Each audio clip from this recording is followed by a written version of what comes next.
Ano po, good evening po. Good evening sa inyo pong lahat. Tayo po ay magbabasa uli ng dalawang chapter mula po sa Old Testament Book of Deuteronomy chapter 21 and 22. So, dalawang chapter lang kagabi, tatlong chapter po yung ating binasa. But still, salamat sa Panginoon. Ano po, natapos po tayo ng mas maaga sa ating pong inaasahan. So, sa oras pong ito, ano po, ayan, medyo maaga po tayo, no, na i-set up ng maayos. Saka, maaga po kasi natapos ang isang meeting na ina-attendan ko ng 7 to 8. So, maaga silang natapos, maaga natapos ang mensahe ngayon at pananalangin. Kaya, maaga na rin ako mag-start. Ayan. So, samahan niyo po ako sa gabing ito, ano, tayo pong lahat ay patuloy na dumulog at magpuri sa Panginoon. Ano po, magbigay po tayo ng galang at respeto at pagmamahal. Ang tunay na nasa Panginoon ay nagmamahal sa kanyang salita. Ano po, at ito po ay patuloy po natin na yakapin. Okay, so nais ko pong basahin ito bago tayo magsimula. Sabi niya po dun sa Psalms chapter 1 verse 2 and Joshua chapter 1 verse 8, na nandyan din po sa ating naka-comment sa pin po, nakapin. This book of the law shall not depart out of thy mouth, but thou shalt meditate therein day and night, that thou mayest observe to do according to all that is written therein. For then thou shalt make the way prosperous, and then thou shalt have good success. Ayan. Hello po, Ate Tessie. Good evening. Ate Tessie Kunanan. Ma'am Tessie Kunanan. Ayan. Sabi niya po dun sa Psalms chapter 1 verse 8, but his delight in his the law of the Lord, and he in his law that he meditate day and night. So sabi niya dyan, ang kasiyahan ng isang tunay na nasa Panginoon ay ang pagbulay-bulayan, basahin at pagbulay-bulayan ang salita ng Diyos araw at gabi. Kaya po tayo po ay tunay na nagagalak, ano po, sisiyahan na tayo po ay magbasa, ano po, at magbulay-bulay, mag-meditate, ano po, at talagang hinahangad natin na matanggap, maunawaan, ma-receive natin yung kapahayagan ng salita ng Panginoon. So, actually, meron yan, sabi niya, day and night. So, ngayong umaga meron po tayong morning devotion at ngayon naman po meron tayong evening devotion. Kaya samahan niyo po kami. Hello po, Ninang Mildred. Kumusta po kayo? Ingat po kayong lagi. So, magbabasa po tayo ng salita ng Panginoon. Dalawang chapter, ano po, from Deuteronomy chapter 21 and chapter 22. So, bago yun, ano, syempre, tayo po ay dumulog at manalangin sa harapan ng Panginoon. So, purihin ng Panginoon. Ayan, saan ba natin pwede? Wala pa akong page. Cross-post to more pages. Alright, so purihin ng Panginoon. Ayan, so sa mga meron pong prayer requests, yun po, na gusto nyo po idulog natin sa Panginoon, yan. Just send me. Kung ayaw nyo mabasa ng iba, isend nyo lang po sa akin sa PM. Or kung you are confident na masabi dyan sa atin, ano, na naka-live tayo, ay i-comment nyo lang po sa comment section ng ating pong prayer request. So, ayan po. Purihin ng Panginoon sa gabi ito. Hopefully po narinig niyo ang boses ko. Malinaw. Ano po? At the same time, ano po, tayo po ay nagkakarinigan. So, hindi ko na po kasi na-check. Ano, basta nag-live na lang ako. Alright. So, ayan. Si Carlito Velasco. Good evening po. Good evening po. Carlito. Brad Carlito Velasco. Sige po, tayo pong lahat ay manalangin. Kung nandiyan na po kayo sa inyong mga tahanan, nakatahimik na po kayo dyan, mapayapa na po kayo dyan, at kayo po ay nag-i-scroll na lang sa inyong Facebook, and the same time, kung kayo ay nanonood ng TV o nagpapahinga, ano po, kasi ganitong oras, nasa bahay na tayo, at yung iba naman, pauwi pa lang, galing ng trabaho, nagbabiyahe, yung iba naman po, galing ng mga gumawa ng mga school project, yun po. O iba naman po galing sa mga gala, sa libutan. So, ayan. So, ingat po tayong lahat. Lalo na po sa kalsada. Ayan, napakadami pong nangyayaring hindi maganda sa bawat lugar, po. Kaya po, lagi po tayong humingi ng gabay, ng proteksyon sa ating pong Panginoon. Kaya sa gabing ito, po, lalapit tayo sa Panginoon at patuloy po natin ilapit, ipagkatiwala at hingin yung pagkilos ng Panginoon sa buhay po natin. So ngayon po, andyan po sa caption, kung wala po kayong Bible, meron pong nakalagay dyan na ating pong babasahin sa caption from Deuteronomy, chapter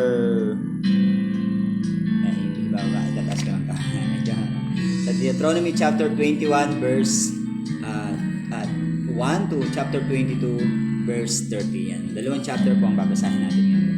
Sige po, tayo pong lahat ay manalangin bago po tayo magbasa ng salita ng Panginoon. Diyos na makapangyarihan sa lahat, pinupuri ka po namin, ninatakila ka po namin, kinikilala ka po namin, at patuloy na ikaw ang ninanasa po namin hanggang sa oras na to, Panginoon, na iyo pong kaloob na buhay, at patuloy nga man na maghari ka sa buhay po namin, pangunahan mo kami, Lord God. At sa buong maghapon, ipinagpapasalamat po namin ang iyong pagsama, pagkilos, proteksyon, paggabay. Maraming salamat sa mga pagpapala, salamat sa mga galing ng trabaho, galing ng business, galing ng anila pong farm, o yung iba galing sa school. Lord, maraming salamat sa buhay na kaloob. Maraming salamat, Lord God, sa iyong ginagawa po sa bawat isa po sa amin. Ayan, sa buhay ni PJ, salamat po. Purihin ang Panginoon sa gabing ito dahil ikaw nga, Panginoon o Diyos, ay karapat-dapat lang na pasalamatan, purihin sa iyong kabutihan at sa iyong pag-ibig po sa amin dahil mayroong buhay na iyong pong pinagkaloob at pinagkatiwala sa amin kung saan gamitin namin para sa iyong kapurihan at kaluwalhatian. Lord, sa oras na to, hiniling po namin ang pagsama at pagkilos nyo at pangungusap nyo sa pamagitan ng aming pong patuloy na pagbabasa at pagbubulay-bulay ng salita. Lord, ibukas mo ang aming puso, ang aming pong isipan, ang aming pong mga mata, ang aming pong pandinig upang patuloy ka po namin maranasan, Lord God. Hindi po sa ganang katalinuhan ng tao, bagkus mula sa iyong kapahayagan, mula sa iyong kapangyarihan, mula sa iyong revelasyon at pangako, pang Lord God, na kung saan nagbibigay buhay, kalakasan, nagbibigay ng guidance, Lord God. Inililid kami sa tama, inililid kami sa matuwid na pamumuhay, inililid kami doon sa lupang pangako at the same time sa mga pangako mo, Panginoon, na inilaan mo sa amin na gusto mong maranasan po namin. Kaya Lord, sa oras na to, maraming salamat dahil lagi kang nandyan. Kung nakikita mo kami, Lord God, na nalalayo, lagi mo kaming nire-remind. Kung nakikita mo kaming nalulugmok na sa kasalanan, inaalis mo kami doon, Panginoon. At kung paanong ang mga atake ng kaaway ay lagi mo kami, pang Lord God, na ipinaglalaban. At hindi mo hahayaan na kami ay manatili sa pagkabagsak o kaya naman sa pagkatalo. Pagkas, Lord God, alam po namin, ikaw ang Diyos na gumagawa at kumikilos po sa buhay po namin. Maraming salamat sa gabing ito, Lord God. Salamat sa mga kikisa at makikisama at the same time andyan na magbabasa din ng salita ng Panginoon at magbubulay-bulay sa gabing ito. Lord God, patuloy mo kaming samahan sa gabing ito, Panginoon. Maraming salamat. Minsan pa, O Diyos, banal na Espiritu, mangusap ka, maghari ka, at sa oras na to, Lord God, yung anumang mga distraction in the name of Jesus ay hindi po namin nahayaan. Because, Lord God, we will focus unto you, the author and the finisher of our faith. Lord God, focus kami sa iyong salita upang kami lumago sa aming pananampalataya at patuloy na magbigay ng katatagan, Lord God, sa aming Panginoon. Maraming salamat. Ito po ang kagalakan ng aming puso, Panginoon, na patuloy na makatanggap ng iyong mga kapahayagan mula sa iyong salita na iniwan na ipinahayag para po sa aming Panginoon. Maraming salamat. Minsan pa, O Diyos, pinupuri ka namin, ito pong samo namin dalangin sa pangalan ni Jesus. Amen and amen and amen and amen. So, ayan po. God bless po. Kumusta po kayong lahat uli? Ayan. Ang Diyos po ay tunay na dakila. Ang Diyos ay tunay na mabuti. God is good all the time. Ayan po. Patuloy po nating aralin.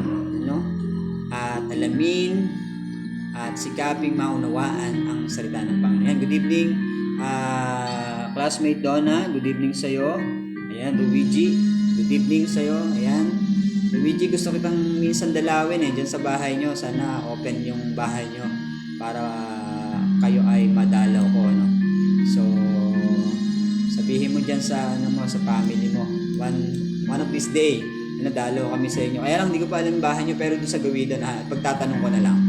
Ayan, kumusta si Sir Donna? Ayan, si classmate Donna, nakapagpahinga ko na ba? Maaga tayong nagsimula ngayon. Kasi maaga kaming natapos sa aming pong prayer meeting. Ayan, sa Google Meet. Ayan, maaga kami natapos. Kaya maaga tayong nakapag-start ngayon. Kaya for sure, maaga din tayong matatapos. Hopefully, nasa lugar na kung saan kayo ay payapa. At the same time, walang i-istorbo sa inyo. Nakapag-intake na kayo ng inyong dinner. Yung iba naman, mag-dinner pa lang. Lalo sa ibang bansa. Kasi merong mga ibang oras sa atin ngayon. Kasi dito alas 8 na. Sa kanila, merong ibang oras. So, ayan, purihin ng Panginoon.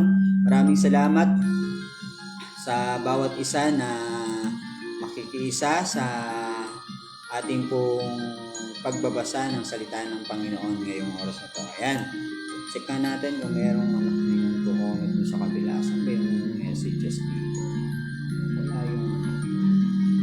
Ayan, i-comment nyo lang po sa comment section ang inyong pong prayer request. At the same time ay kung gusto nyo i-PM sa Messenger, pwede po. Ayan. Sige po, magbasa na po tayo.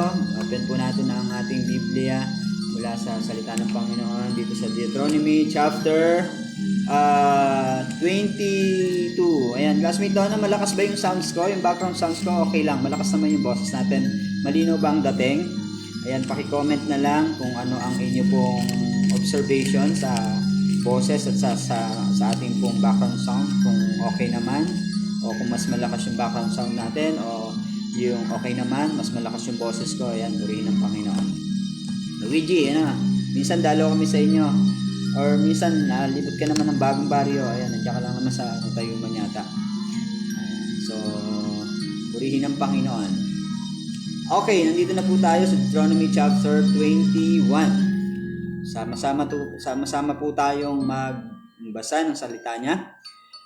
Kapag naroon na kayo sa lupaing ibibigay sa inyo ng Diyos, kung mga papansin nyo, gabi-gabi na binabasa natin yung Deuteronomy, ilang chapter na ganun yung intro, kasi pinapaalalahanan sila ng Panginoon, itong lingkod ng Panginoon na kapahayagan ng Diyos sa Kanya. Yes, ayan, okay, salamat, salamat, nag-compliment ngayon yung ating sound sa kasi nandito ako ngayon sa baba, medyo tahimik dahil wala sila baby ando sa taas. So, ayan, purihin ng Panginoon. So, tuloy natin, sa chapter 21. Kapag naroon na kayo sa lupaing ibibigay sa inyo ng Diyos ninyong si Yahweh, at may nakita kayong bangkay sa parang at hindi ninyo alam kung sino ang pumatay, ipagbigay alam ninyo iyon sa matatandang pinuno at mga hukom upang sukatin nila ang distansya ng mga lungsod sa lugar na pinangyarihan ng krimen. Pagkatapos, ang pinuno ng pinakamalapit na lungsod ay kukuha ng isang dumalagang baka na hindi pa napapagtrabaho. Okay, so ibig sabihin hindi pa nagagamit sa pagtrabaho. Hello, good evening, Bro J-Lord ng Baguio City. Ayan, kumusta kayo dyan? Alright, so sabi niya dito, asan na ako? Ayan, dadalhin nila ito sa isang batis na may umaagos na tubig at isang lugar na hindi pa nabubungkal ni natatamnan. Pagdating doon, babaliin ang leeg ng baka. Pagkatapos, lalapit ang mga paring Levita sapagkat sila ang pinili ng Diyos o ni Yahweh upang maglingkod sa Kanya at upang magbigay basbas pamamagitan ng Kanyang pangalan. Sila ay magpapasya sa bawal Okay, sila magpapasya. Hello, Dayan, good evening. Magpapasya sa usapin. Okay, ang mga Levita daw ang magpapasya sa mga usapin patungkol sa mga ganitong mga pangyayari, mga insidente na kung sakaling meron tayong nadaanan, na namatay sa lugar, ay isa sila na magpapasya kung anong dapat. So, the same time ang isang binibigay na nagagawin dito ay kung mayroon tayong nakita na ganito ang insidente, ay ipag-alam dun sa mas malapit. At the same time, sila na rin yung magdadala ng handog para dito. Ito yung sinabi dito. Well, hindi naman siya handog, kundi iniutos lang ng Panginoon na magdala ng isang dalagang bukid. So, na hindi pa pinagtatrabaho. So, ibig sabihin, batang-bata pa to, hindi pa siya nagagamit. So, bakit? Sabi niya dito, ang mga pinuno ng lungsod na malapit sa pinangyarihan ng krimen ay maghuhugas sa kanilang mga kamay sa ibabaw ng dumalagang baka. Ito po yung dahilan kung bakit kailangan nilang gawin yun. Upang, patunayan na sila po ay walang kinalaman dun sa pangyayari. Dahil sila yung mas malapit na pinagtapunan ng mga namatay na nakitang bangkay. So, at ito'y sasabihin nila, sabi dito, maghuhugas sila ng kanilang kamay sa ibabaw ng dumalagang baka, na kanila pong papatayin doon para ibuhos yung dugo, sa lugar na yon. Ayan, si Timaylin, hello, good evening. Good evening sa inyo. Ayan, si J.R. Ordep. Ayan, yan po sila. Okay, sabi niya dito, maghuhugas sila ng kamay at ito'y sasabihin nila, hindi kami ang pumatay. So, merong declaration na gano'n, nang sa gano'n hindi sila mapatunayan na meron silang or sangkot sila dun sa pagkamatay na nakitang bangkay sa malapit sa lugar nila. Hindi rin namin alam kung sino ang gumawa nito. Patawarin mo po, Yahweh, ang iyong bayang Israel, kay Israel, na iyong iniligtas. Huwag mo po kaming panagutin sa pagkamatay ng taong ito. Hindi kayo mananagot sa mga ganitong pangyayari kung gagawin ninyo ang naayon sa kagustuhan, okay, ni Yahweh. So, merong declaration, merong pagsumpa, at the same time merong pamamaraan na sinasabi at tinuturo ng Panginoon bilang katunayan na talagang walang kinalaman doon sa pagkamatay na nakita. So, yun yung mga senaryo na pwedeng mangyari. Merong mga ritual na gagawin, at the same time kung bakit gagawin yun, yung purpose ng bagay na yun, at the same time yung may mga rules. May mga rules na iiwan pa rin. Tingnan natin, basahin natin, tuloy natin. Verse 10, sabi nito, kung pagtagumpayin kayo ni Yahweh, ng Diyos ninyong si Yahweh sa pakikipagdigmaan sa inyong mga kaaway at sila'y mabihag ninyo, sabi dito, at kung sakaling may makita kayong magandang babae mula sa mga bihag at nais ninyo itong maging asawa, dalhin ninyo siya sa inyong mga bahay, pahayit ninyo ang kanyang buhok, ipapuputol ang mga kuko at pagbihisin, manatili siya sa inyong bahay sa loob ng 1 buwan upang ipagluksa ang kanyang mga magulang. Pagkatapos, maaari na siyang pakasalan at sipingan. Subalit kung ang lalaki hindi na nasisiyahan sa kanya, dapat na itong palayain.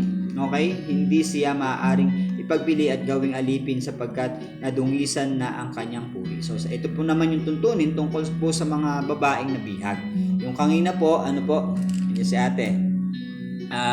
Sabi dito, pagpapasya tungkol sa di malutas na krimen. Doon sa una pong binasa natin ng mga verses. Dito po sa mga sunod na verses, sabi dito mga tuntunin tungkol sa mga bihag na babae. Okay, so yan po yung pwedeng possible na gawin na allowed sa harapan ng Panginoon. Kumbaga, nasa ayos pa rin. Kung sakali na hindi na nga gusto ng kuha sa kanila, at the same time napasyahan niya na hindi niya ito akinin, at hindi niya talaga gusto, at napatunayan na hindi hindi na mabuti yung kanila pong nabihag na babae, ay palalayain na lang. Okay? Okay, so tuntunin tungkol sa karapatan ng panganay naman. Okay, andito naman yung tuntunin tungkol sa karapatan ng panganay.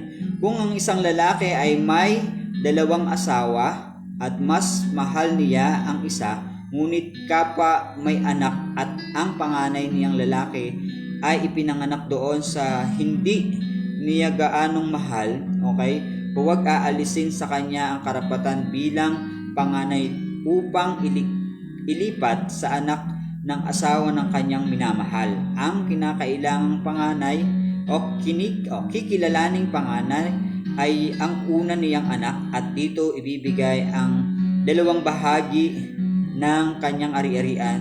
Kaya siya ay anak ng hindi gaanong mahal.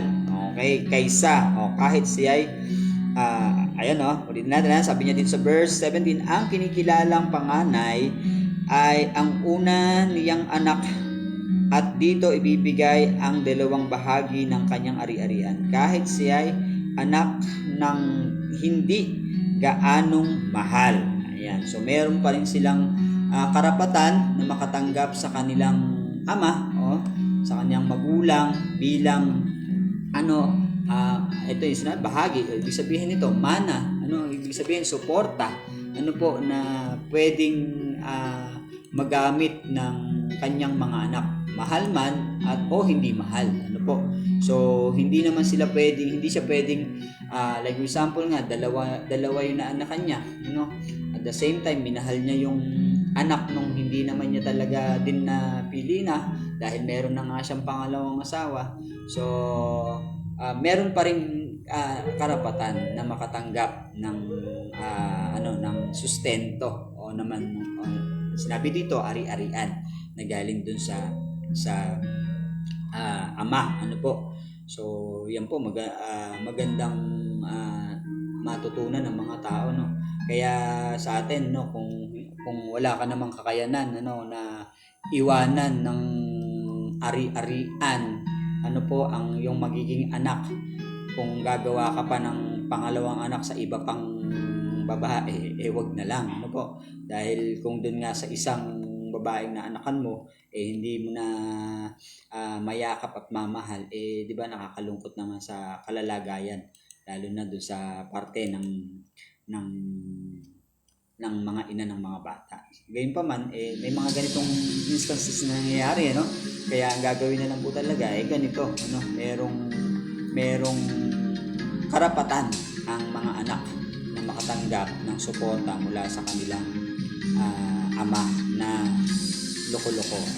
In short, loko-loko. So, kasi nag-asawa ng dalawa.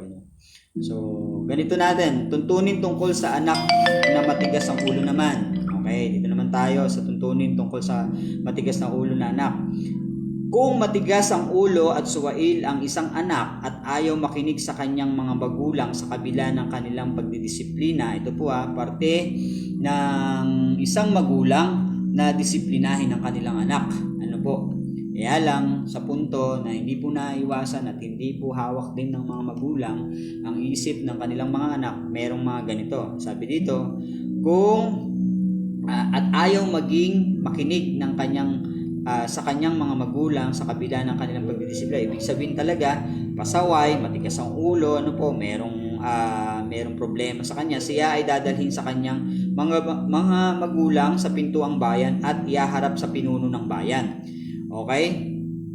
So, bakit kaya? Sabi dito, ang sasabihin nila, matigas ang ulo at suwail ang anak naming ito at ayaw makinig sa amin. Siya ay lasinggero at nilulustay ang aming kayamanan. Ayan. So, alam niyo na, pagka ang sitwasyon ay ikaw ay lasinggero, at nilulustay mo lang sa mga bisyo mo, sa mga hilig mo na makamundo, ibig sabihin talagang ikaw ay pasaway at matigas ang ulo at ganito'y gagawin sa iyo. Dadaling ka sa pintuang ng bayan sabi ito, harap sa pinuno ng bayan, So sabihin na natin pinuno ng bayan, sa mayor, ayan, sa mayor, Ayan, good evening po. Ayan, ba yan?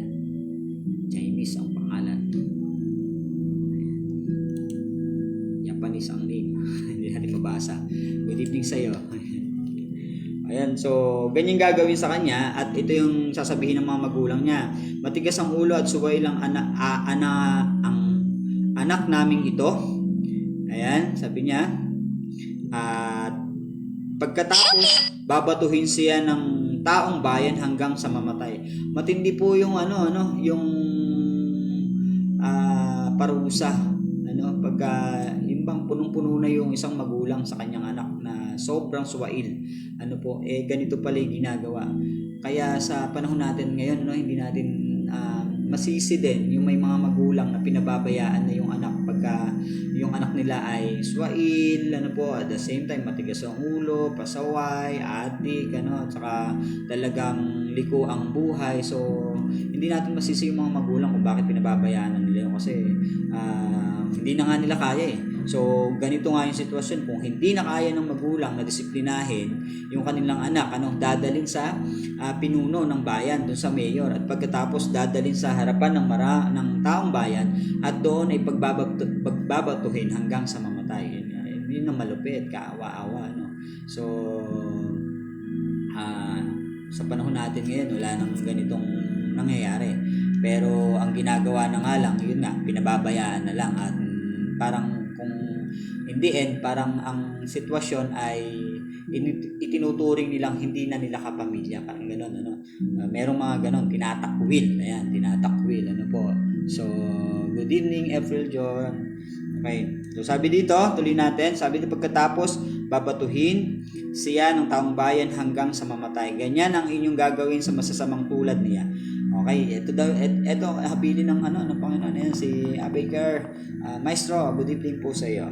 So ganito yung kalalagayan ng mga swail, at saka pasaway at mga matitigas ang ulo. Mapapabalita ito sa buong Israel at mamamatay silang tumulad doon. So ganyan yung magiging sitwasyon ng mga taong ito. Kaya buti na lang sa panahon ngayon natin, talagang malawak na lang din ang pagmamahal, pangunawa at pagkalinga ng mga magulang sa kanilang mga anak na ganito ang pag-uugali.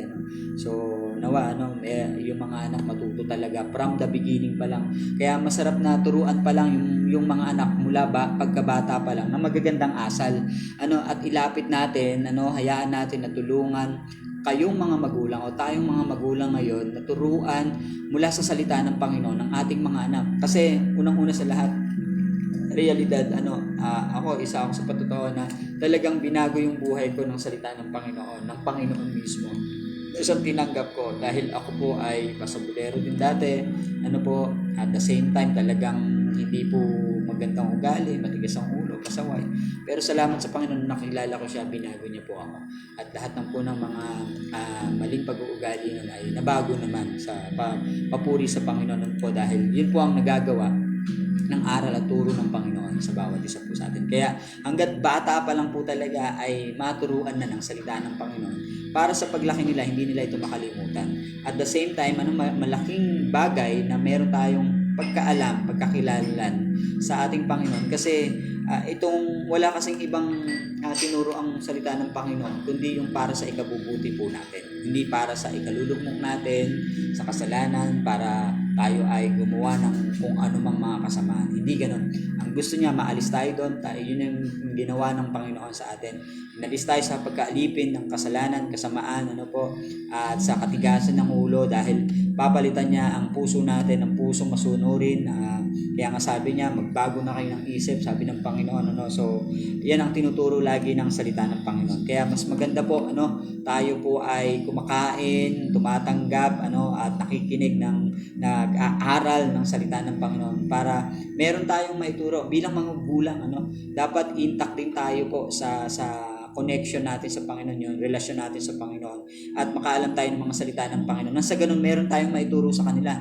Wala tayong maituturo sa kanila kung wala tayong alam ng salita ng Panginoon, na siya magdudulot sa kanila ng mabuting pamumuhay sa harapan ng Panginoon. At syempre, kung mabuti po ang magiging ugali ng ating mga anak, magiging pagpapalayan sa mga magulang. Ayan. So, purihin ang salita ng Panginoon. Ayan. Good evening po, Kuya Julius. Ang bayaw, si ate, si sister Melanie, si Abigail, ayan, andyan. So, si April Joy, ayan, andyan. So, purihin ng Panginoon. So, tuloy na natin. Dito na tayo sa chapter, meron pa tayong verse 22 to 23 para po sa ating pong chapter 21. Iba't ibang tuntunin naman. Ito ba, mga iba't ibang tuntunin na sinasabi ng salita ng Panginoon. Kapag ibinitin ninyo sa punong kahoy ang bangkay ng isang taong pinatay bilang parusa sa nagawang kasalanan, hindi dapat abutin ng gabi ang bangkay na iyon. Sa ganoon, sa ganong kalagayan, kailangan siyang ilibing sa araw ding iyon, sapagkat ang ibinitin sa punong kahoy ay isinumpa ng Diyos. Ayan.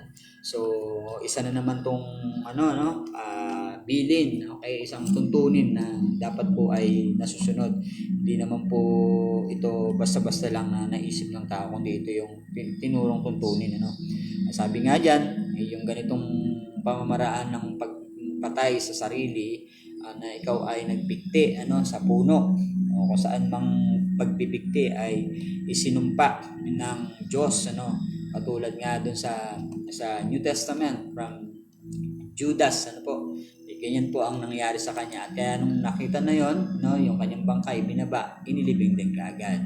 Ayan, good evening Ronald sa panagpalang gabi. So ito po yung kalagayan ng tuntunin. Sabi niya, kailangan siyang ilibing sa araw ding iyon, sapagkat ang ibinitin sa punong kahoy ay sinumpa ng Diyos. Kapag hindi ninyo inilibing agad, madadamay sa sumpa ang lupang ibinigay sa inyo ng Diyos ninyong si Yahweh. So, hindi, mabadadamay yung pagpapala ng Panginoon sa bawat isa po sa atin. So, chapter 22 na po tayo. Kapag nakita ninyong nakawala ang baka o tupa ng inyong kapwa Israelita, huwag ninyo itong pababayaan, hulihin ninyo at dalhin sa may-ari. Kung malayo ang tirahan ng may-ari o kung hindi ninyo alam kung kanino, iuwin muna ninyo ito at hanapin ng may-ari, saka ninyo ibigay. Okay, ganyan din ang gagawin ninyo sa asno, damit o anumang bagay na inyong napulot na maaring naiwala ng isang Israelita, ibalik ninyo sa may-ari. So, kaya nga merong mga ganitong tao sa panahon natin ngayon na nakakatuwa sa mga nababalita, na pag meron po silang napulot na kahit anong bagay, pera, bag, wallet, sasakyan nila o kahit na saang lugar, lalo na mga hayop, ay ito ang tuntunin ng Panginoon. Huwag nyong aangkinin, okay? Huwag aangkinin dahil kasalanan yon. At the same time, huwag nyong gagamitin, o kung hayop ito na pwedeng mapakinabangang kainin, huwag nyong kakatayin at ibebenta o gagawing pera, sa pamamaraan na yon. Hindi po makatarungan, at the same time hindi po yan ang sinasabi ng Panginoon. Kundi kung meron tayong mga napulot na bagay na hindi po sa atin, hintayin po natin na merong maghanap. Pero kung kilala nyo at alam nyo kung sinong may-ari, ibalik. Kung sakaling nawala niya to, at the same time nawaglit sa isipan niya, hindi niya naalala at napag-abutan na ng maghapon hanggang kinabukasan, ay wag po natin pag-iinteresan, dahil yan po ay kasalanan sa harapan ng Panginoon. Kaya sabi niya, ang pakabilinan ng ating Panginoon ay ibalik ninyo sa may-ari. Verse 4, kapag nakita ninyong nabuwal ang baka o asno ng inyong kapwa, tulungan ninyong ibangon niyon. Ang mga babae ay huwag magsuot ng kasuotang panglalaki o ang mga lalaki ng kasuotang pambabae. Ayan, isa na naman tong tuntunin na ipinapaalala ng Panginoon. Bakit kaya sinasabi at tinuturo ng salita ng Panginoon to? Kasi unang-una, alam ng Diyos kung ano ang kanyang nilikha. Okay, alam ng Diyos kung paanong inilikha niya ang tao. Nung likhain ng Panginoon, nilikha niya ang lalaki ayon sa kanyang wangis at ang babae ay inubod sa tadyang ni Adan at siya ay naging babae. So, in short, dalawa lang. At the same time, itong dalawa na to, hindi dapat magkapalit kasi walang pagkakamali sa Panginoon. Okay, hindi nagkamali ng pagkakalikha ang Diyos. So, sabi dito, ano po, kapag ang babae ay huwag magsusuot ng kasuotang panlalaki, ibig sabihin yan, kung ikaw ay pinanganak na lalaki, lalaki ka. Hindi ka pwedeng maging babae. Hindi ka pwedeng magsuot ng mga pambabae at umaktong maging babae. Kasi lalaki ka. Okay, pangalawa, dun sa mga babae naman, hindi ka pwedeng umaktong ng pagiging lalaki. At the same time, hindi mo pwedeng isuot at gawin at maging katulad ng lalaki na maging tigas-tigasin, So, yun yung term, Pero, yun nga yung sabi ng salita ng Panginoon, ito po ay alituntunin at dapat po nating, yakapin at unawain dahil ito po ang sinasabi ng Panginoon, ang salita ng Panginoon. Sabi niya dito, ang babae ay huwag magsuot ng kasuotang panlalaki o ang lalaki o ang mga lalaki ng kasuotang pambabae. Sino mang gumawa nito ay kasuklam-suklam kay Yahweh na inyong Diyos. Tandaan niyo po ito, Hindi po ako nagsabi, kundi ito mo mula sa salita ng Panginoon. Ito po ay kasuklam-suklam, sa harapan ng ating Panginoong Diyos. Sabihin na natin, ang Diyos ay maunawain, ang Diyos ay puno ng biyaya at grasya sa panahon po natin dahil we are by grace po. Sabihin na natin, ang Diyos naman ay yumayakap at tumatanggap, Pero ang Diyos po ay nagtutuwid, ang Diyos po ay nagbabago at the same time ang Diyos ang tunay na naglagay ng katatayuan o imahe ng isang tao. Kaya hindi po natin yung pwedeng baliin at gumawa ng sarili po nating imahe. Okay? So tandaan po natin yan. Ang ganitong gawain o ang ganitong pangyayari ay isang kasuklam-suklam sa harapan ng Panginoon. Kaya po kung sakaling na tawag dito na tayo po ay natamnan ng mundo, kung sakaling tayo po ay na-deceive ng kaaway, at the same time kung paanong tayo po ay nahawa ng mga ganitong sitwasyon, pero kung ikaw ay mapahayagan at malaman mo, tanggapin mo ang Panginoon, dapat ito po ang mangyari sa iyo. Meron pong mga ganyang instances po na dumating na po sa point nung siya ay nakakilala sa Panginoon, tinanggap niya ang Panginoon, ay nabago ang kanyang buhay. At the same time, talagang tinayuan niya kung ano yung pagkakalikha sa kanya ng Panginoon. Okay, maraming ganyan. Naalala ko nung nagpunta ako sa Macau. At dami pong mga mga gay na tumatambay sa gabi, para lang Pero yun po talaga ang bali-balita doon. Narinig ko lang naman. Pero nung nakita ko napakaraming ganun doon na parang nag-iintay, yung mga bayarin, ganun. Sobrang dami, kaya kasuklam-suklam sa harapan ng Panginoon. Okay, verse 6 na tayo. Kung may makita kayong pugad ng ibon sa lupa o sa punong kahoy na may inakay o kaya'y may nilililimliman itlog, huwag ninyong huhulihin ang inahin. Maaari ninyong kunin ang inakay o ang itlog, ngunit pakawalan ninyo ang inahin upang mabuhay kayo ng mahaba at masagana. Okay, so yan po ang isang alituntunin pagdating naman po dito sa sa mga ibon, sa mga punong kahoy, okay, sa mga inakay, at sa mga itlog, ayan. Alright, so yan po yung sinasabi ng salita ng Panginoon.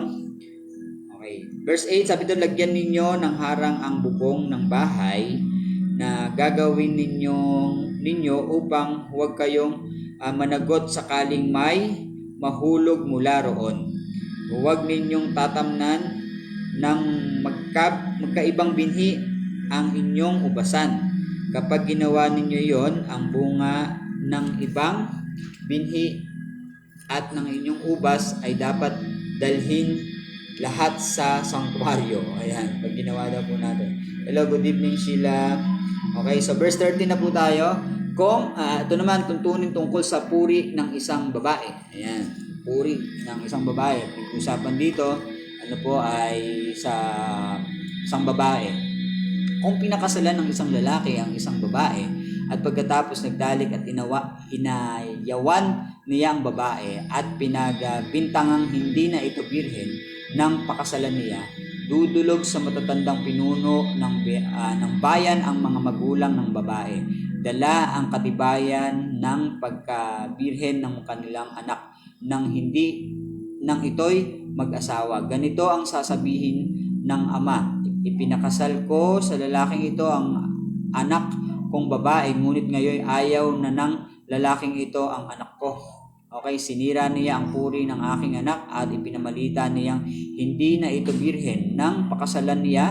Okay, subalit narito po ang katunayan ng kanyang pagkabirhen at ilalagay nila sa harapan ng matatandang pinuno ang damit na may bahid na dugo ng babae. Pagkatapos nito, huhulihin ng mga pinuno ng bayan ang lalaki at kanilang hahagupitin.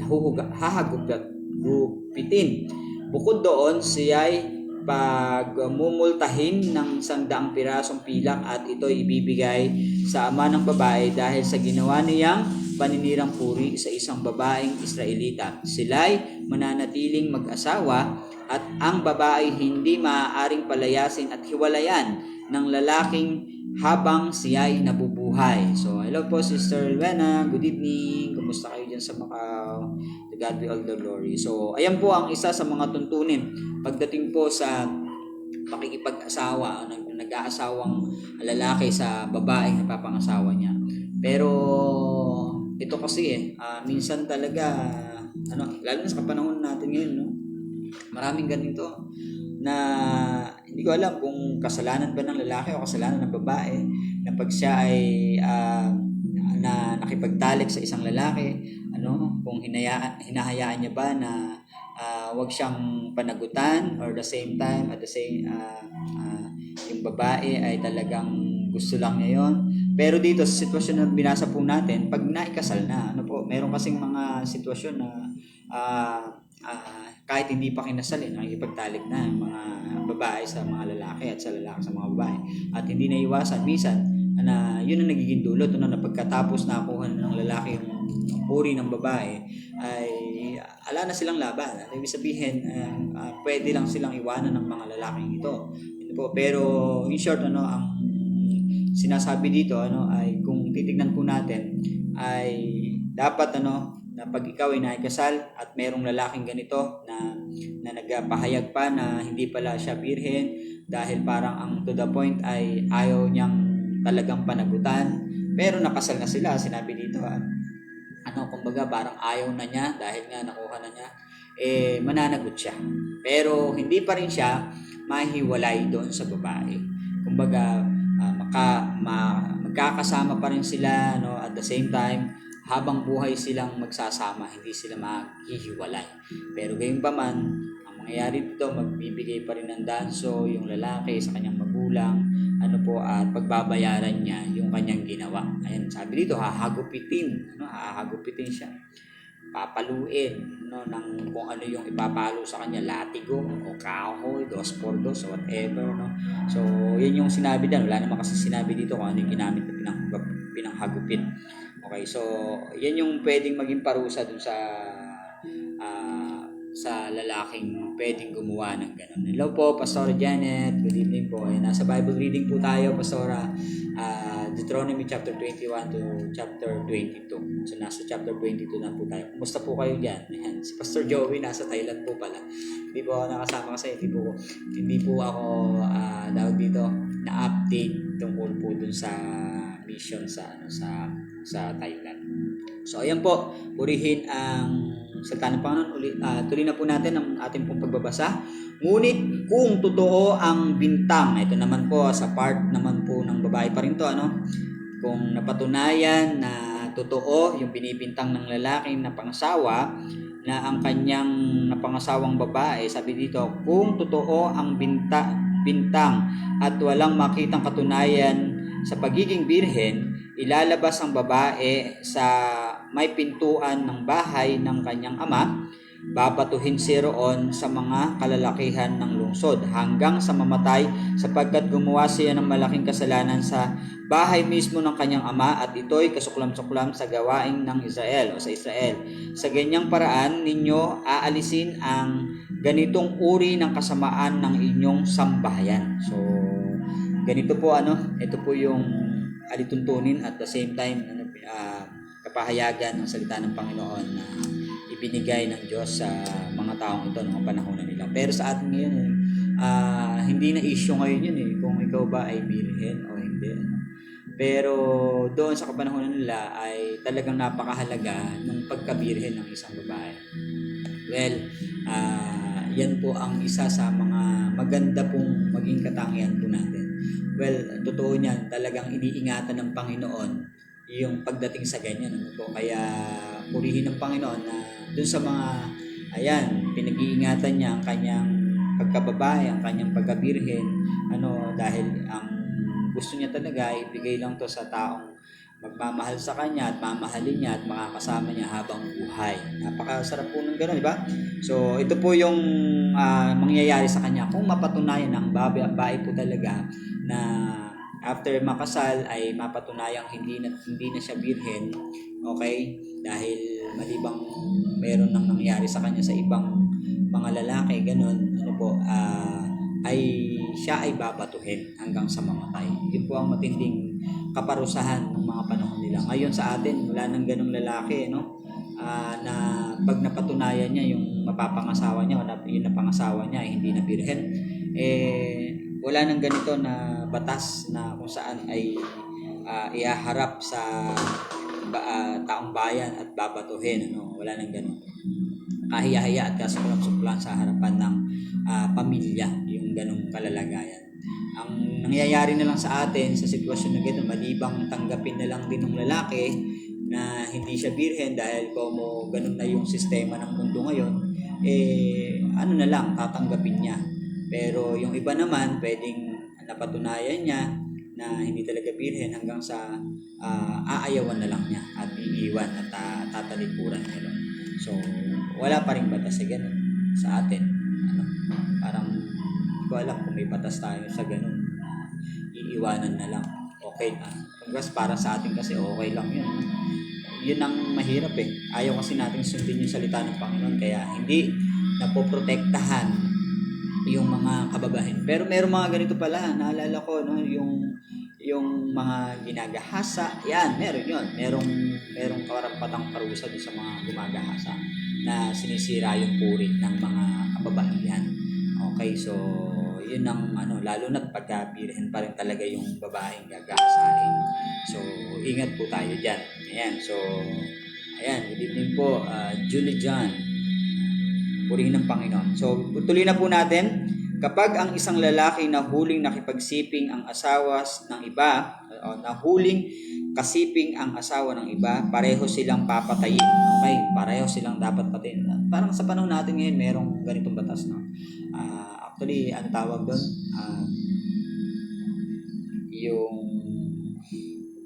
Nasa dulo ng dila ako, parang nalak. parang ayaw ipasabi. Ayan. Good evening, Gerald. Good evening sa inyo. Ayan, andyan pa rin si Ate April Joy. Good evening po sa Ate April Joy. Salamat sa iyong pagsama. Mark Dave. Ayan, kumusta sa iyo, Mark Dave? So, merong batas doon, yung pag ikaw may asawa na, nakipagsiping ka pa sa ibang asawa ng may asawa, merong karampatang parusa yan. Pero dito sa panahon na to, pareho silang dapat patayin, sabi dito. Parehas silang dapat patayin sa panahon na nito. Pero sa atin ngayon, ikukulong muna, at the same time talagang magbabayad sila ng danso, at least sa panahon natin ngayon, by grace talaga, meron pa silang biyaya o pagkakataon na mabuhay. Kaya lang talagang parurusahan sila. Sa ganyang paraan ninyo aalisin ang ganitong uri ng kasamaan ng Israel. So, yun ang matinding utos na isabatas sa kanila noon. So, matindi, At sa atin talaga medyo mababaw na. Pero dito, ginagawa nila yon nang sa ganun ay hindi na matulad. Okay, hindi na matulad yung iba. Kumbaga, parang mapigil na yung ganitong uri ng kasalanan. Kaya ang ginagawa nila pag may nahuling ganitong pagkakasala ay papatayin. Parang sa ibang bansa, lalo na sa UAE, sa gawing yan ay pag ganito, merong nahuling na pagsiping, lalo na may asawa na siya, ay pinapatay doon sa gawin na yun. So wala nang sagot na magbabayad ka, ikukulong ka, ganun, kundi papatayin ka talaga. So verse 23, kapag ang isang lalaki ay nahuling nakikipagtalik sa isang dalaga, kayo nakatakda ng ikasal, ay hindi naman ito humingi ng saklolo, gayong sila'y nasa loob ng bayan, Dapat ninyo silang ilabas ng bayan at batuhin hanggang mamatay sapagkat hindi humingi ng saklolo ang babae. Alupit ng isang babae. So, kung sakaling ikakasal na yung isang babae sa isang lalaki pero nakipagsiping pa siya sa iba, so ibig sabihin, ginusto niya yung nangyayari sa kanila, okay, at okay lang, kaya akala niya maluloko niya yung mapapangasawa niya, hindi niya alam, merong kabayaran na mangyayari sa kanya. Ito yon, ilalabas siya sa bayan at babatuhin doon. Ano po? So, yun yung magiging parusa sa kanya. At ang lalaki naman ay lumapastangan ng isang babaeng malapit ng ikasal. Sa ganitong paraan ninyo aalisin ang ganitong uri ng kasamaan sa inyong sambayan. So, ayan, by grace na lang talaga sa kapanahonan natin ngayon. Kunwari, pamilya, magulang at ginawa ng kanyang anak yun sa ibang babae. At the same time, yung babae, kung anak nila yung babae at gumawa pa ng isang pagkakasala, grace na lang na tinatanggap pa ng mga magulang na to ang kanyang anak na gumawa ng ganitong pagkakasala. Biyaya na lang talaga, sobrang pagmamahal at pagpapatawad na pwedeng maranasan. Pero dito sa kapanahon nito, sa Deuteronomy, hindi talaga, pagka ginawa nila yon, katatawanan sila ng tao. Kunwari, sa panahon natin ngayon, na pinatawad ng magulang, humingi ng tawad dun sa nagawan ng pagkakasala dahil sa kalandian ng, sa kalandian ng babae, ikakasal na siya, nakipagtalik pa sa iba. Ayan, so sa atin ngayon okay lang, pero doon sa panahon na yon, mapagtatawanan sila at talagang makukutya yung pamilya pag meron ganun. Kaya ang gagawin na lang, talagang papatayin na lang sa bato. So sa atin ngayon, parang wala lang at sasabihin pa at pagmamalaki pa ng mga tao ngayon, wala silang pake sa buhay ko. Ganun which is tama naman yun, wala tayong pake sa buhay nila, pero mayroong kasing alituntunin, mayroong pinag-uutos at batas ang Panginoon. So hindi man ang taong nasa paligid na naka-witness ng ganon ang magpaparusa sa kanila, mayroong Diyos na magpaparusa sa kanila. Kaya dapat talagang iwas na lang yung sarili sa ganitong kasamaan o kasalanan na gagawin ng isang tao. Ayan, purihin ang Panginoon. Kaya kung dumating tayo sa puntong ganito, mabiyaya na nga ang Panginoon sa panahon natin. Okay? Humingi tayo ng tawad, magpalinis tayo sa Panginoon at huwag na natin gagawin. At hayaan natin yung kabanalan ng Diyos ang talagang maghari sa atin. Nang sa ganun, maiwas tayo sa ganitong atake, which is realidad na sa kapanahonan natin ngayon. Sa ibang bansa nga, di ba? Sabi nila pagka ang isang babae, kailangan pag tumungtong ng pagkadalaga, kailangan magkaroon siya ng experience. Blessed day po, Ninong. Ayan, si Ninong Nilo. Malapit ka nang umuwi. Ayan, nakikita ko yung iyong mga testimony sa iyong post. So, purihin ang Panginoon sa mga taong nakapakinig po ng pamahayagan ng Panginoon sa magitan ng inyong buhay po. So, pinagpalang tunay po. So, God bless po sa inyong mission. Ayan. Praying ako. Praying pa rin po ako. Ayan, purihin ang Panginoon. Mag-usap tayo minsan meron ako sa iyong i-open. Okay, so sabi dito, okay, tuloy natin ang ating pong basa. Ayan, ganun po ang mangyayari, Kapag ang isang dalaga, ito na tayo, verse 25. Kapag ang isang dalaga ay nakatakda ng ikasal, ay ginahasa sa labas ng lungsod, ang lalaki lamang ang dapat patayin. So, walang, ibig sabihin, save yung babae. Dun sa word na ginahasa. Kasi sa una, ikaw na ang kasunod. Amen. Yes, I pray it in the name of Jesus. Ayan. So, kanina dun sa babaeng, hello, Marlene. Ayan. Dun sa babae ay hindi humingi ng saklolo. Kumbaga, pusang loob niyang ginawa yung pakikipagtalik. Dito naman, ginahasa na hindi talaga niya ginusto. Okay, so hindi parurusahan ng babae sapagkat wala siyang kasalanan. ang lalaki lamang ang may kasalanan sapagkat katumbas na rin nito ang pagsalakay at pagpatay ng kapwa-tao. So, nung pa lang, pagka ginahasa mo na yung isang babae na, ayan, siguro kahit hindi pa siya ikakasal, kahit wala pa siyang commitment na gagawin sa isang lalaki pero ginahasa na siya, parang hindi nararapat yun, So, good evening. Ayan, si Juby. Good evening sa'yo. So, sabi dito, ay talagang wala siyang kasalanan. Okay, pero ang ginawa ng lalaki ay katumbas ng isang pagpatay. Isang pagpatay sa kapwa-tao niya. Ang babae ay ginahasa sa isang lugar na walang katao-tao at walang makakarinig humingi man ito ng saklolo. So, mapapalaya yun. Pero, paano kaya yung merong nasa nasa paligid lang din tapos may nakakarinig? At least, masasave pa rin siya siguro doon.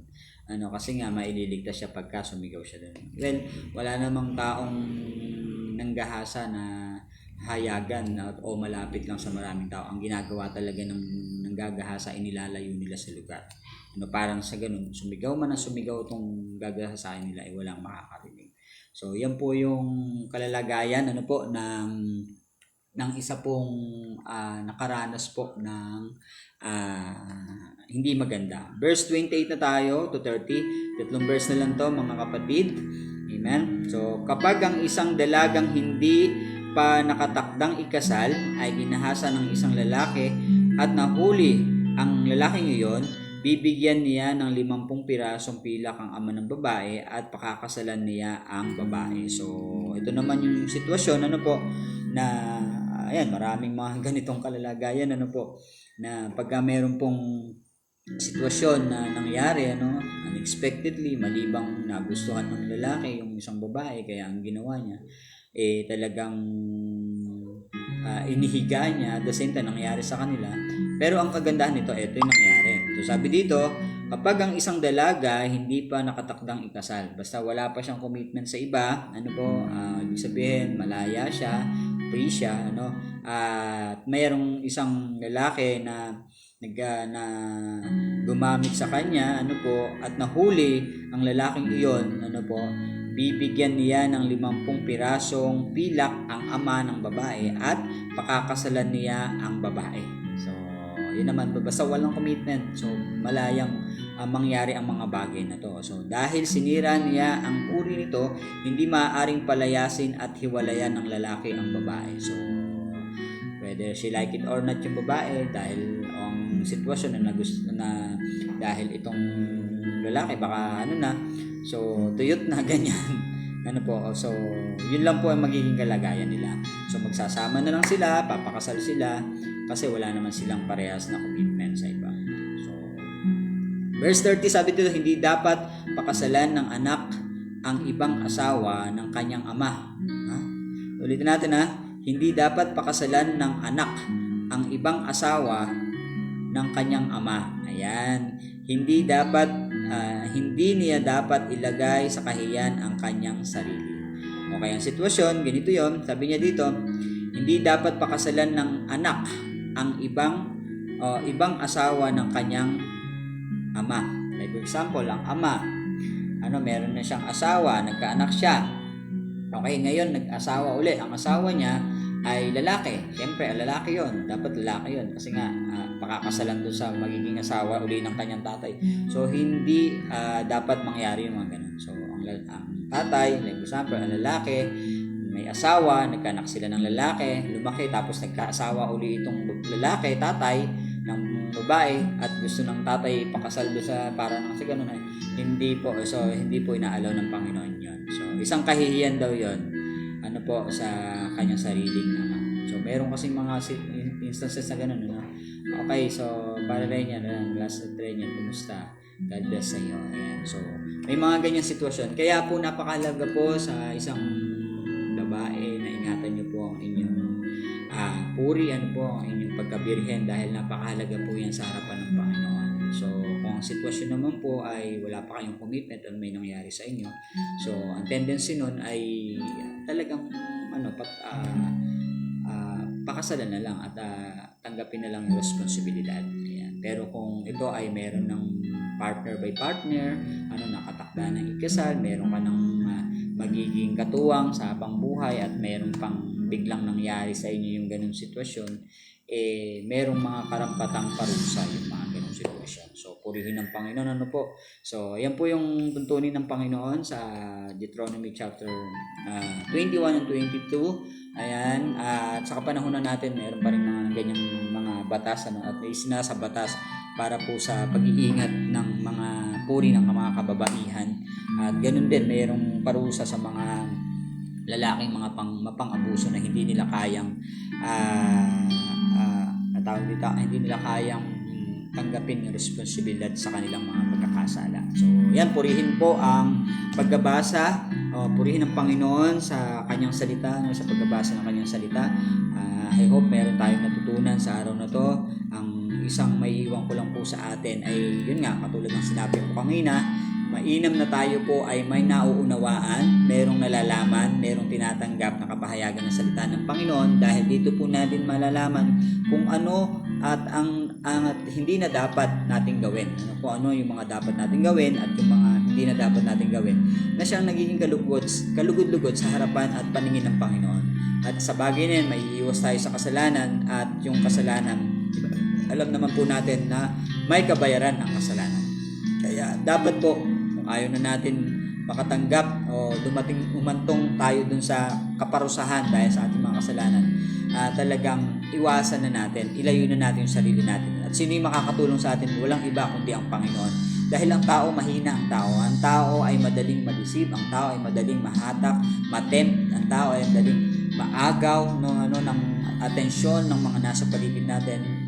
Pero lagi po tayo mag-ingat kung alam naman natin kung ano yung dapat po. At the same time, mas mainam na rin po na tayo po ay humihingi ng tulong, humihingi ng gabay, at yung protection ng Panginoon sa atin ay patuloy po nating niyayakap ang Panginoon.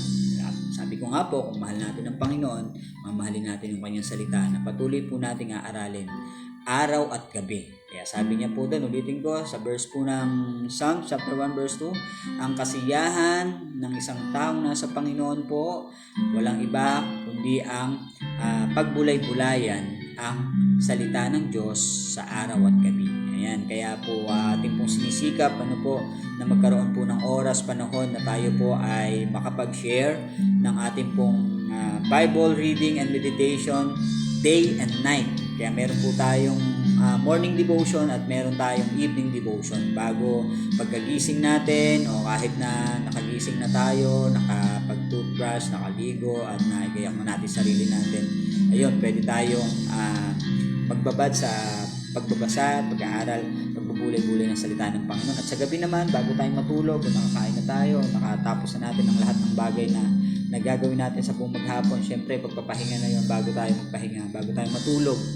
Sa ating pagtulog nabasa natin at napagbulay-bulay natin yung salita ng Panginoon. So patuloy na nawa ay patuloy ng pagkilos at pagsama sa atin ng Panginoon ay maranasan natin. Kaya purihin ang Panginoon sa kanyang salita na patuloy po nating inaalam. At ngayon natutunan naman tayo sa mga ilang bagay. So unang-una, yung mga bagay na hindi sa atin, huwag nating angkinin, ibalik natin sa mga may-ari. Kung hindi man natin makilala at hindi natin alam kung sino, hintayin natin na may maghanap. Huwag natin itong pakikialaman. At kung walang maghahanap, ipagbigay alam doon sa mga nasa posisyon na nanunungkulan na tulungan tayo na hanapin yung nagmamayari. May marami nang gumagawa niyan. So purihin ang Panginoon sa mga taong iyon na may mabubuting puso. At pagdating naman po doon sa mga alituntunin pagdating sa pagkakasala, sa babae, sa lalaki, at the same time sa pagiging lalaki at babae, alam naman po natin yan, kasalanan, kasuklam-suklang sa Panginoon, na huwag nawa na ang isang lalaki magsuot ng pambabae at ang babae magsuot ng panlalaki. Alam niyo na po ibig sabihin yan. Maraming ganyan sa kapanahunan natin ngayon, nakakalungkot kaya patuloy na maipahayag sa kanila yung salita ng Panginoon. Nawa maunawaan nila at tanggapin nila ang Panginoon sa kanilang buhay upang maituwid sila dun sa tama at mailagay sila dun sa na ayon at sa kalooban ng Panginoon. So, purihin po ang Panginoon sa gabing ito. Napakasarap po na magbabad sa salita ng Panginoon. Ayan, sa ating sharing pa lang po pala, isang oras na tayo. Dapat tapos na tayo sa prayer. And purihin ng Panginoon, maganda po kasi yung ating pong sharing na natuto tayo ngayon. At least meron tayong alam sa ganitong pangyayari o ganitong mga sitwasyon na pwede po natin may encounter. At kung meron nga, sabi dyan kung meron tayong nabalitaan na ganito, at kung ito ay totoo, at kung meron tayong nakitang mga namatay dyan sa paligid natin, ipagbigay alam po natin kaagad. Doon sa mga may posisyon o may karapatan na gumawa ng batas para doon, o yung sila ay may karapatan na magbasbas o magbigay ng aral tungkol doon sa sitwasyon. Okay, so yan po ang ating pong pagbubulay-bulay sa gabing ito. Ayan, kung meron po kayong verse na nag-sink in sa ating pong pinag-aralan, ayan, inyo pong inote yan, para po maalala nyo. So, ako po, meron po akong ginagamit na meditation notebook. Dito ko po nilalagay yung ating pong napag-aaralan at napupulot na gusto nating lalong maalala. Kasi, alam nyo kung bakit sinabi ng Panginoon na araw at gabi, at dun sa mga naunang na banggit natin na dapat araw-araw talaga. Kasi ang tao mabilis makalimot. Tama po, mabilis makalimot. Kaya dapat laging napapaalalahanan at kahit ang totoo niyan, repetition, maganda ang repetition, dahil pag na-i-repeat sa atin, lalong tumatanim sa ating puso't isipan. Kaya yan po, sa pagdating po sa paggawa ng meditation, gusto ko uling i-share sa inyo, pagdating po sa meditation o pagbubulay at pag-note natin, gumagamit po ako ng SOAP.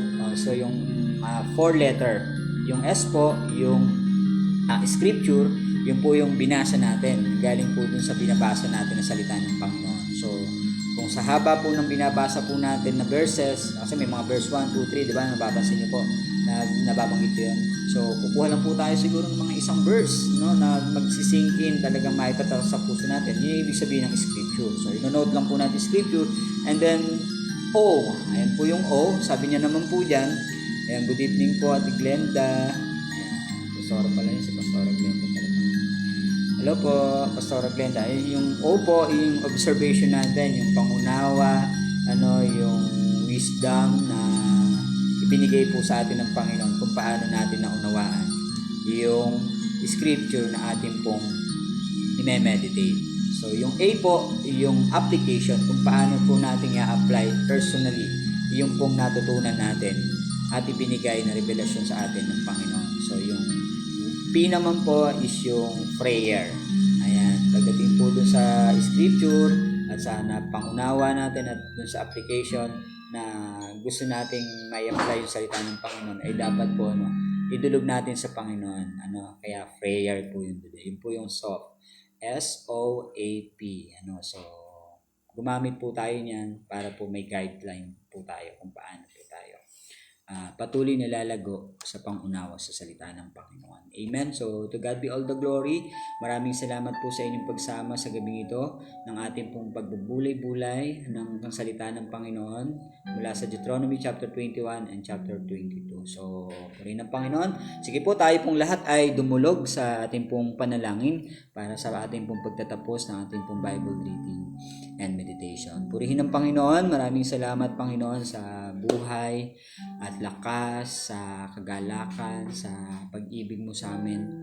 Maraming salamat sa pag-iingat nyo sa amin sa kabila ng marami ng nangyayari po sa paligid po namin, hindi lang po sa paligid po namin, sa bawat bansa, Lord God, na mga hindi namin lubos maisip kung paano nangyayari at bakit nangyayari. Pero ikaw pa rin, o Diyos, ang nakakaalam ng lahat ng bagay na pwedeng mangyari po sa amin. Kaya Lord God, ang nais lang po namin, ang inyo pong patuloy na kaligtasan dulot ng aming Panginoong Kristo. Kaya Lord God, tinatanggap ka namin sa aming buhay bilang sariling Panginoong tagapagligtas sa lahat po ng mga nakakapakinig, nakakatanggap sa oras na to, Panginoon.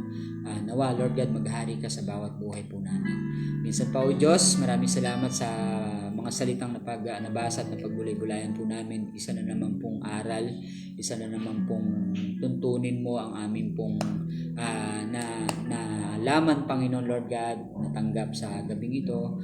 Lord God, maraming salamat. Napakahalaga po na kami po ay patuloy na matuto sa iyo, Panginoon. Kaya Lord God, patuloy mo kaming tulungan na magawa ang mga bagay na to upang sa ganun mailayo po namin ang aming mga sarili sa anumang mga hindi magagandang bagay na nangyayari sa paligid po namin. Huwag na po kaming makagawa pa at makapagpatuloy pa sa paggawa ng kasalanan. Kaya Lord God, sa oras ito, maraming salamat at patuloy nga na ipinagkakatiwala po namin ang aming mga sarili sa iyo. Maraming salamat sa buhay ni classmate Donna na sa Taiwan, ang kanyang pagtatrabaho doon sa po ng kanyang pamilya na nandito po, Panginoon Lord God, sa Pilipinas, dito po sa lugar po namin. Patuloy mo silang pagpalain, ingatan, subaybayan, ilapit sa puso ng pagkakilanlan sa iyo, at the same time sa pagsunod sa iyo, paglilingkod sa iyo, at patuloy na magpasakop sa iyo. Hayaan po ninyo na maranasan nila ang iyong pagpapala, Panginoon Lord God. Maranasan ang iyong pag-ibig, pagyakap, ang pag-aliw sa kanilang buhay, ano man ang kabigatan, ano man ang mga problema. Lord God, alam po namin na hindi sila nag-iisa dahil sasamahan mo sila at gagabayan mo sila, ilalayo sa anumang sakit karamdaman, bigyan mo ng kalusugan, kalakasan, lalo na si classmate Donna na nasa Taiwan na nagtatrabaho araw-araw ng kanyang buhay. Sila man ay nasa ospital ngayon, dalayan ko ang kanyang alaga, Panginoon Lord God. Ikaw na po ang patuloy na humawak sa kanyang buhay. Lord, plano mo, ang kalooban mo siyang masunod, Lord God. Patuloy na ingatan mo at patuloy na i-restore sa pangalan ni Jesus ang kanyang buhay, Panginoon Lord God. Sa oras na to, Panginoon, pinagkakatiwala ko sa iyo ang buhay ni classmate Donna na nawa ay patuloy niyang maranasan ang pagkilos mo at kapangyarihan mo. Salamat sa buhay, Lord God, hallelujah, ni Pastora Glenda, Lord God, hallelujah. Salamat sa kanyang buhay na nagpapagamit sa iyo. Pagpalain mo siya, katagpuin mo siya, at patuloy na maging daloy ng patuloy ng pagpapala, Lord God, ng iyong biyaya, ng iyong kapangyarihan ng salita, Panginoon. Maraming salamat. Patuloy na ikaw ang Diyos na magpala sa kanya, Panginoon Lord God, sampu ng kanyang pamilya. Maraming salamat kay Brother Jerome, Lord God, sa kanyang pagtuturo sa school, Lord God. Dalayan ko, Panginoon, maging pagpapala siya, Panginoon, at patuloy na gamitin mo siya sa lahat ng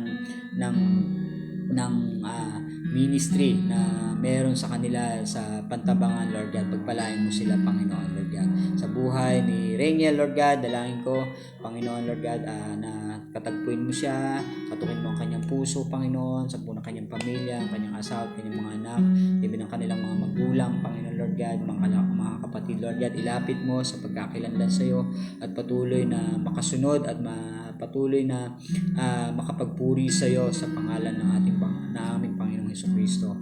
Lord, maraming salamat sa buhay, Lord God, ni Sister Elwena, Lord God, na nasa Macau. Pagpalain mo ang kanyang pamilya, ang kanyang asawa na kasama niya doon, ang kanyang mga anak nasa Pinas. Lord God, patuloy mo i-provide ang kanilang mga pangangailangan. Pagpalain mo sila, Panginoon. Maraming salamat sa buhay ni Pastora Janet na nasa Hong Kong. Lord, ang desire ng kanyang puso, Panginoon, ay patuloy na punuin, Lord God, ng pag-ibig, pag-susumikap at patuloy naman yung compassion sa kanyang paglilingkod sa kanyang kongregasyon doon sa Hong Kong, Panginoon. Pagpalain mo, Lord, yung kanya pong application, Lord God, na sa kanyang pag-apply sa Canada, Lord God. Ikaw po ang siyang patuloy na gumawa ng kaparaanan, Lord God, at patuloy mo siyang pagpalain. Maraming salamat sa gagawin mo sa kanyang buhay at sa kanyang kongregasyon na patuloy mong binuo sa Hong Kong, Lord. Pagpalain mo. Salamat sa buhay ni Ate Tessie Kunanan, Lord. Pagpalain mo sa buhay ni Ninang Mildred, Lord God, sa kuya po, Lord God, ang kanyang pamilya. Pagpalain mo, patuloy na katagpuin, Lord God, ilayo sa anumang kapamakan sa buhay ni Carlito Velasco, Lord God. Ikaw ang Diyos na manguna sa buhay ni BJ Oro, Lord God. Dalayan ko, Panginoon, ilapit mo siya sa pagkakilanlan sa iyo. Gumawa ka ng kaparaanan, maabot sila, Panginoon. Katukin mo ang kanilang puso at maghari ka sa kanilang mga buhay upang makapaglingkod sa iyo. Lord, salamat, Panginoon. Hallelujah. Sa buhay ni J. Lord, Lord God, ni Brother J. Lord ng Baguio City, Panginoon. Ikaw po ang Diyos at patuloy, Ama, na maghari sa kanya, sa kanyang pagsunod, paglilingkod sa iyo. Pagpapawin mo yung kauhawan na magpagamit sa iyo at patuloy na makaranas ng kapangyarihan mo. Salamat sa buhay ni Dayan, Lord God, ang kanyang pamilya, pagpalain mo, kanyang business, Lord God, hallelujah, layo sa anumang kapahamakan. Salamat sa buhay ni Ate Maylin, Panginoon ng Kauson, Lord God, hallelujah, ang kanyang pamilya. Nawa, O Diyos, sila ay makapakinig at patuloy na mailapit ang kanilang sarili sa iyo lamang, Panginoon. Salamat sa buhay ni JR or Depnas, Lord, pagpalain mo at patuloy na ikaw ang Diyos na gumamit sa kanya, Panginoon, Lord God, na maging daloy ng pagpapala mo. Salamat sa buhay ni Ate Bibian, Panginoon, sa Taiwan, sa Kuwait, Panginoon, kasama niya si Kuya Buboy, Lord God, ikaw po ang Diyos na patuloy na mag-ingat sa kanila doon, pagpalain mo sila, layo sa anumang kapahamakan, anuman ang kanilang mga trabaho araw-araw, Lord God, ikaw po ang Diyos na magbigay sa kanila ng kalakasan, Lord God. Salamat sa kanilang mga buhay, Panginoon, ang kanyang 2 anak dito, Lord God, patuloy na ingatan, samahan, at patuloy na ituwid, Lord God, sa anumang mga kasalanan, patawarin mo, at ikaw ang Diyos na manguna sa at maghari sa kanila sa buhay ni Kuya Julius, Lord God, ang bayaw, Panginoon, Lord God, sa buhay ng kanyang pamilya, si Ate Lene, ang kanyang mga anak, Lord, dalahin ko, Diyos, na buksan nila ang kanilang puso sa katotohanan at patuloy na makasamba sila ayon sa iyong kalooban at makasunod sa iyo, Lord God, at ang kanilang buhay, Panginoon, Lord God, ay may suko sa iyo, Panginoon. Maraming salamat sa buhay ni Melanie ng Yanera, Lord God, pagpalain mo, Panginoon, ikaw po ang Diyos na maghari sa kanila sa buong kanyang pamilya, sa buhay ni Abay Care, Michael, Panginoon, ng Santa Barbara, Pangasinan, Lord, dalahin ko, Diyos, na ikaw ang patuloy, Ama, na kumilos sa kanyang buhay na naglilingkod sa iyo from the beginning na nakasama ko po siya, Lord God, andun yung kanyang kagalakan na maglingkod sa iyo, magpagamit, Lord God, sa ministeryo mo, Panginoon, pagpalain mo ang kanyang asawa, magtatrabaho sa Hong Kong, pagpalain mo ang kanyang anak, Lord God, ay pagpalain mo, Lord, sa buhay ni Ronald, ni Bilas, na nasa Japan ngayon, ikaw po ang Diyos na patuloy na magpala sa kanya, sa buhay ni Meb na ang kanyang asawa, Lord God, magkahiwalay man sila ngayon, dalangin ko, Diyos, dumating yung araw na pagpapalain mo sila ng kanila pong supling, ng kanilang anak, Panginoon, Lord God, I declare, Lord God, sa sinapupunan ng kanyang asawang si Meb, Panginoon, Lord God, ay mabuksan at patuloy na ikaw ang Diyos na magpala dito, Panginoon. Sa pamagitan mo magagawa ang mga bagay na hindi kayang gawin ng tao. Kaya, Lord God, maghingala ka sa mag-asawang ito, lahat ng kanilang plano, desire, Lord God, ay makamtan nila. Salamat sa buhay ni Ninong Nilo, Panginoon, na nasa Canada. Pagpalain mo, Panginoon, sa kanyang misyon na pananatili doon, Lord God, ay napahayag niya ang iyong salita at maraming napagpalat, maraming nakatanggap ng kagalingan, ng pagbabago sa kanilang buhay at patuloy na nakakilala sa iyo. Kaya, Lord, maraming salamat sa buhay ng ninong pastor na to, Panginoon God, na sa kanyang pag-uwi, Panginoon, ng Pilipinas, na makasama ang kanyang pamilya, siya ay matiwasay na makarating, Panginoon, ng mga pagpapala, Panginoon God, ay patuloy na bumuo sa kanya. Sa buhay ni Sheila, Lord God, ay pagpalain mo, Lord God, sa kanyang buhay. Ikaw po ang Diyos sa patuloy, Ama, na mag-ingat sa kanya, sa missionary roon, Lord God, sa ng kanyang pamilya, pagpalain mo, Lord, sa buhay ni Juby, Panginoon, ikaw po ang Diyos na patuloy, Ama, na kumatagpo sa kanila ni Joel, ang kanyang anak, palakihin mo ng may takot sa iyo, pagsunod, pagkikilanlan sa iyo, Panginoon. Upang sa ganun, Lord God, maging pagpapala po, Panginoon, Lord God, sa pamilya. Lord God, tunay nga, Ama, na ikaw ang Diyos na nagkaloob ng kanilang anak. Kaya, Lord God, patuloy na sila po ay pagpalain mo. Salamat sa buhay ni Tita Tina, Panginoon God, na nasa Baguio, Panginoon, ang kanyang mga anak, ang kanyang asawa, Lord, buhay mo ng may isang pag-ibig, pagsunod, pagkilala sa iyo, Panginoon, at patuloy na ikaw ang Diyos na maghari sa kanila. Maraming salamat sa buhay ni Julie John, Lord God, Belado, at sa buhay ni Mark Dave, Lord God, pagpalain mo ang mga taong ito, Panginoon, na sila po ay makakilala sa iyo, patuloy na makasunod sa iyo, sa iyong kalooban, Panginoon. Maraming salamat, Panginoon. Lord, sa mga hindi ko po nabanggit, salamat sa buhay ni Ate Mayet, Lord God, na lagi pong nakasubaybay at nag-share ng ating pong live, Lord God, patuloy mo siyang ingatan, pagpalain, Lord God, at sa inyo pong lingkod, maraming salamat sa aking pamilya, sa aking asawa, na patuloy ko pong dinudulog ang kanya pong application sa DepEd, Lord God, nawa magkaroon ng katugunan, Lord God, hallelujah, ang kanya pong pag-tutor, patuloy na bigyan mo siya ng kalakasan, Lord God, ang aming 2 anak, Panginoon, Lord God, sa kanilang mga pangailangan, Lord God, patuloy po namin pinagkakatiwala sa iyo dahil sa pansamantala ngayon wala po kaming mga source of income, but still ikaw po ang Diyos na nagpupuno. Salamat sa ilang mga tutor ni Hansel, Lord God, na nakakatulong po sa aming mga pangailangan. Lord, provide mo, Panginoon, at patuloy na itinataas po namin sa iyo ang mga bagay na to, Lord, sa church na iyo pong pinagkatiwala, at the same time sa mga taong magpapatuloy, pagpalain mo.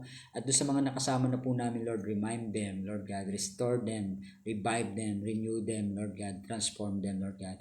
At Lord God, sa mga kapwa ko, mga lingkod, mga pastor, Lord God, lalo na dito sa Nueva Ecija na patuloy nagkakaisa, gabi-gabi, Panginoon, sa pananalangin, pagpalain mo, Panginoon, at katagpuin mo, Panginoon, ang aming mga pangailangan. Lord God, maraming salamat sa iyong pag-iingat sa buong maghapon at sa buong magdamag ngayon na aming pagpapahinga, Panginoon, Lord God. Maraming salamat dahil alam po namin protektado mo kami, Panginoon, Lord God, at pagpapalain mo kami, Panginoon. Salamat, O Diyos, hanggang sa pagising po namin, andun yung kagalakan na kami po ay patuloy na magpuri sa iyong pangalan. Salamat po, O Diyos, tinataas ka po namin sa gabi. We claim favor upon favor, Lord God. We claim your grace and mercy. We claim your promise, Lord God, in the name of Jesus.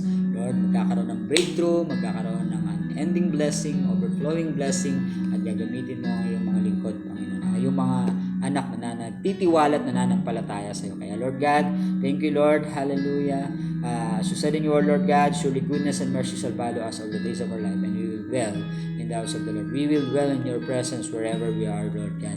At patuloy nga man na panghawakan at patuloy namin sisiyasapin at aalamin ang iyong kapahayagan sa pamagitan ng aming pong patuloy na pagbabasa, pagbulay-bulay, umaga at gabi ng iyo pong mga salita. Pagpalain mo kami, salamat sa banal na Espiritu at sa karunungan na patuloy niyo pong ipinapagkaloob po sa amin.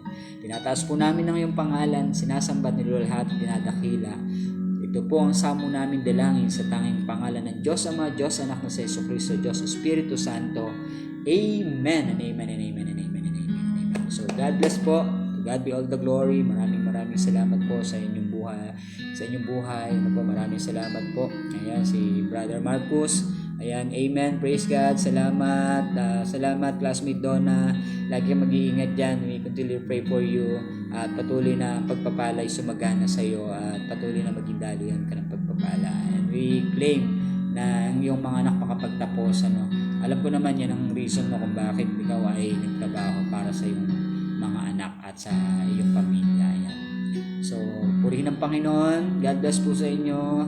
God be all the glory. Sige po. Bye-bye po. Bye-bye. God bless.